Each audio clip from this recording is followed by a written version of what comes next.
There was no time for funeral ceremonies, and as the terrified and sorrowing friends stood around the rude grave in which all that was put of these mortal brave men, Dr. Warren tried to comfort them with hopeful words. "It will be over soon," he said, "and then the rightful honors will be paid to those who fell in defense of this country." I cannot forget it. The lurid glare of the torches, the group in the graveyard, the tender but hurried burial without service or even coffins, and Elias Richardson's act of love in carefully spreading the cape of his father's overcoat upon the dead man's face, lest the cold earth should fall directly upon it.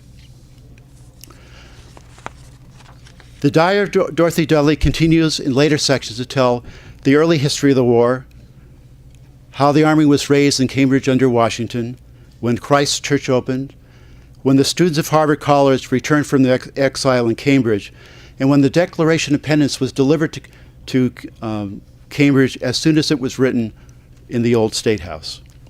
The ladies portrayed the company of heroes to prevent the meaning of America's story from fading away. The Massachusetts Society is here again for its 122nd remembrance of the events of Lexington and Concord, and like the ladies of Cambridge, the company of heroes that made other men cherish their memory through this service.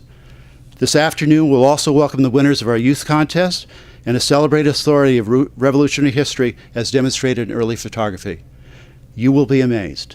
Thank you for being with us.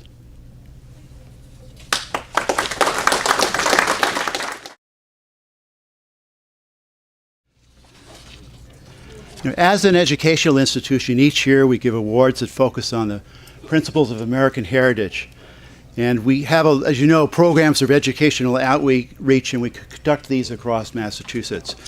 Some of our most active programs are directed to our future leaders, our youth, and our educators, and we're glad to have two of them here today to receive their awards.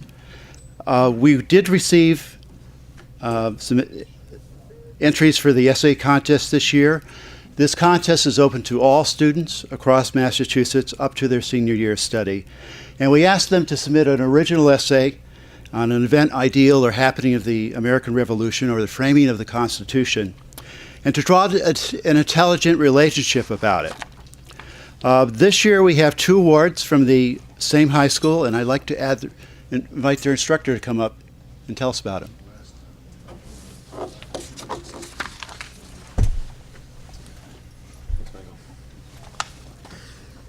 His name is? Good afternoon. My name is Joseph Salvador. Thank you. I'm glad to be here. I am from Quabog Regional High School in the town of Warren, Massachusetts. And when I was getting ready for coming out here today, I knew that the Sons of the American Revolution was a proud organization that traced their ancestry back to the descendants of the Revolution. So I thought, well, I'll wear my American flag tie. It'll be quite unique. And then I walk in the building and I see like 5 or 6, and then I come in here and apparently I see some more in I guess it's the uniform of the wait staff. So, in fact, when I was getting to some buffet, the lead waiter told me to stop sampling the buffet and get back to work. So Warren, Massachusetts is a small town of about 4,500 people.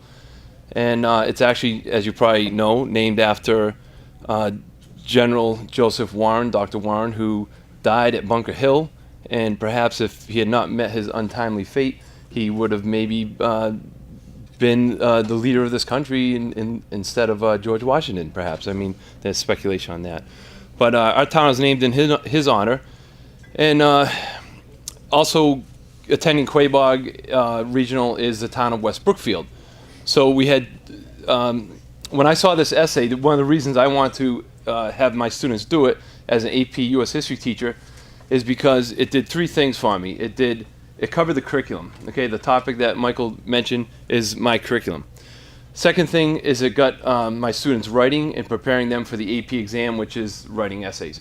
And lastly, the third thing, which I thought was the best thing here, is it got them in the library conducting research and using online database research and just doing some good work in the library. So I accomplished all those 3 things, and then submitting them and the chance of winning was really, icing on the cake if it happened. So when we got the letter saying that 2 of our students were selected for this award, I was thrilled, and of course the students were thrilled. Unfortunately, one of my students, Emily Rock from West Brookfield, was unable to be here tonight. Her family's attending her grandmother's funeral. But with us today is Tori Babcock, or Victoria Babcock, known as Tori by her classmates. And I'd like to have Tori come on up here. Come on up, Tori.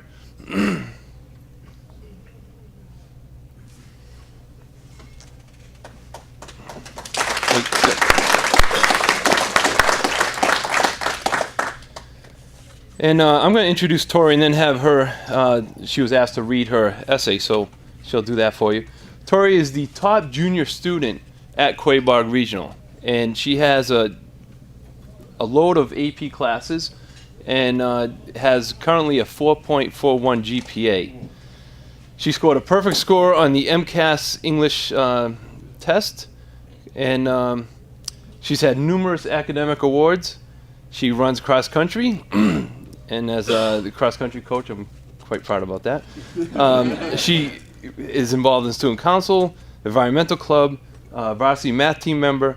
She's in the theater program, so does a lot at school and also in the community. She's involved in helping for the Special Olympics and participates in the Life is Good Festival. So Tori is a little bit undecided about her major. She could be theater, she could be language arts. Her mother, Dana Babcock, is with us here tonight. She's with the camera right now. Dana is also a English teacher at my school as well, Quabog. So that's, I guess the apple doesn't fall far from the tree that Tori is quite a good writer. And Tori has mentioned to me that her dream school would be Notre Dame, but that could change as well, perhaps. Okay. So she's been asked to read her essay, so I'll turn it over to Tori. And again, thank you for having us.